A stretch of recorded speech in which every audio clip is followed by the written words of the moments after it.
Hi, this is Lynne Twist. I'm here at the Shaper Group, which is a fabulous company here in Melbourne, Australia.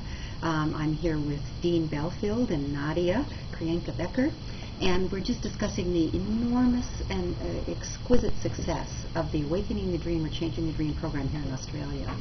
And I want to really make clear to all of you here who are part of the symposium movement in Australia, part of the Change the Dream symposium, part of the Be the Change organization, coming from the outside in to see what's happened here is just blown me away.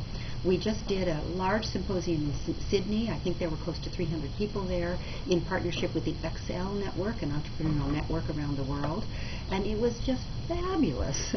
I've never been to Australia before, and now that I'm here, I realize this is the center of the world. In case you don't know that, you are in the center of the action, not off to the side, not down under. You're in the center of the action. And here there's 140 facilitators. There soon will be 200. 30 to 50 people signed up to be trained in Sydney just days ago on March 21st in 2009. And then there's another training here in Melbourne on May 2nd and 3rd. Is that right, Dean? And so it's just growing like crazy. And I want to say a couple things about what's happening here, because often you can't see it yourselves. But I can see that this is a place where the cauldron, the petri dish that the symposium creates for people to move into a new way of seeing, a new way of being, is happening right here in Australia in a way that every dream that I've ever had for the symposium as the co-founder of the Pachamama Alliance, which is the organization that sponsors and develops the symposium, has come true here. I would love everyone to come here from all the countries in the world to see what you're doing, because it's powerful. There is a guardianship team that coordinates everything. There's this fabulous consulting company with Nadia, who has incredible communication skills to get the word out. And I encourage you now to see that you are the source of the conversation that everybody wants to ignite around the world, but particularly here. That is the timing couldn't be more gorgeous. You know, your country, I don't need to tell you, has gone through incredible trauma with climate change. The kind of climate change disasters that have been predicted for decades, they're here now. You're in the middle of them. Fires, floods, drought of gargantuan proportions. And the response has been one of an incredible coming together in community. You've raised, I understand, $100 million to instantly to help the victims of these climatic disasters. And one could say that the heart of the humanity of Australia has been broken open. That is an opening. Broken open is an opening where people, I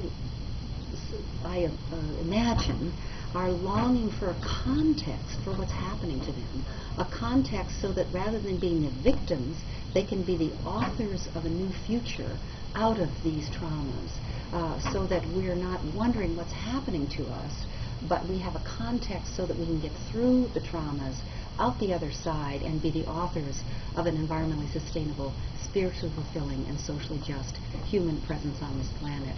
So this is the time, now is the time for symposiums to be everywhere, to serve this opening, not exploit it, to serve it with a message that gives people hope, to serve this opening with a message that has people realize that the crisis may be huge, it may be bigger than any of us imagined in the environment, in social justice, in spiritual matters, and now even financial, which is really in our face.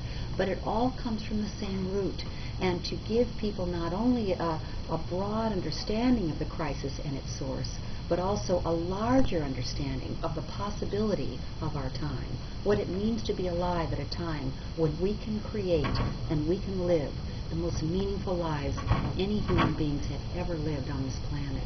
So I invite you, if you're a symposium facilitator, to actually get out there now and organize symposiums. I also want to say that this incredible event of apologizing to the indigenous people here and the indigenous Australians, the original peoples, has moved the entire world, has really moved my nation. I'm from the United States. And now that we have a president who is open to that kind of humanity, or that kind of heartfulness, all of us who are involved with the Awakening Dreamer program are communicating the power and possibility of following your lead, apologizing to Indigenous people in our country. So I'm very, very inspired by your country, your nation, and particularly inspired by the Awakening the Dream or Changing the Dream movement here, by the Be the Change container that you've created. And I invite you as symposium facilitators to be that change now. Step into this great opening. Step into it in a way that you serve and help heal the trauma, and that you create an opening out of it that allows people to see who they can be now, how they can play a leadership role in the entire world to bring forth this new future. I also see that you are the forerunners. The kind of climactic trauma and disaster that's happened here is not far away from every single continent. And the way you handle it, the way you guide yourself through it, the way you respond to it will give signals to the entire world. So it's my privilege to be here in Australia. My privilege to be here in Australia. My privilege to come back. And for all of you who are symposium facilitators, now is the time.